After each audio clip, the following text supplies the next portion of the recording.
Establishment سے 30% support کی خواہش، نظام میں اصلاحات کے وعدوں اور معیشت میں استحکام لانے کے دعووں کے ساتھ شہباز شریف نے وزیر اعظم ہاؤس میں قدم رکھا تھا، جس کے بعد وزیر اعظم سے لے کر وزراء تک سب نے پاکستان میں سرمایہ کاری کے بڑے بڑے دعوے کیے۔ وزیر اعظم قطر سے بھی ملاقات ہوئی ہے، امیر آف قطر سے جو ملاقات ہوئی ہے، جو یہ 3 ارب ڈالر کی سرمایہ کاری ہے، اس سے جو ہے وہ بہت زیادہ تقویت ملے گی پاکستان کی معیشت کو۔ موجودہ جو بادشاہ ہیں شاہ سلمان، وہ پاکستان کے لیے اتنے نیک جذبات رکھیں کہ پاکستان میں جاؤ، جا کے سرمایہ کاری کرو۔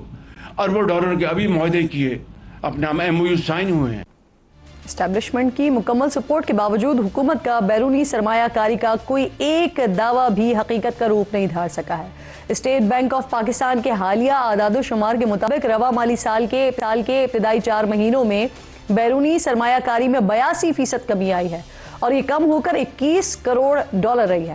ملک کے سب سے بڑے مالیاتی اخبار بزنس ریکارڈر کے 8 اکتوبر کے اداریے کے مطابق مالی سال 2025 میں خالص فارن ڈائریکٹ انویسٹمنٹ تقریباً 2.4 ارب ڈالر تک گر گئی ہے، جبکہ ہمارے مشرقی ہمسائے یعنی بھارت میں اسی دورانیے میں فارن ڈائریکٹ انویسٹمنٹ 80 ارب ڈالر رہی ہے۔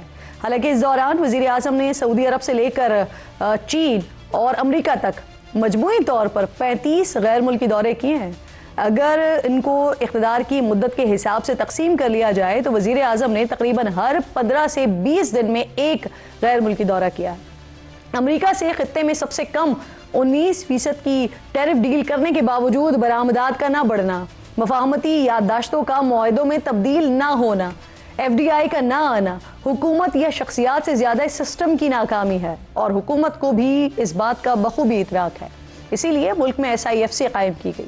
وزیر اعظم اور اصلاحات کی گردان کرتے ہوئے دکھائی دیتے ہیں۔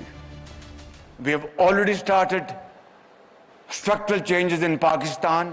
کہ the structural reforms یہ ہم کو ڈیزائن کی بات نہیں کر رہے، ہم یہ نہیں کہہ رہے کہ ہمیں کیا کرنا چاہیے، کیسے کرنا چاہیے، but these are the reforms which are underway in execution and being operationalized. لیکن اب تک حکومت کوئی ایسا قدم اٹھانے یا بڑی اصلاحات کرنے میں کامیاب نہیں ہو سکی کہ جس کو ماڈل بنا کر عوام کے سامنے پیش کیا جا سکے۔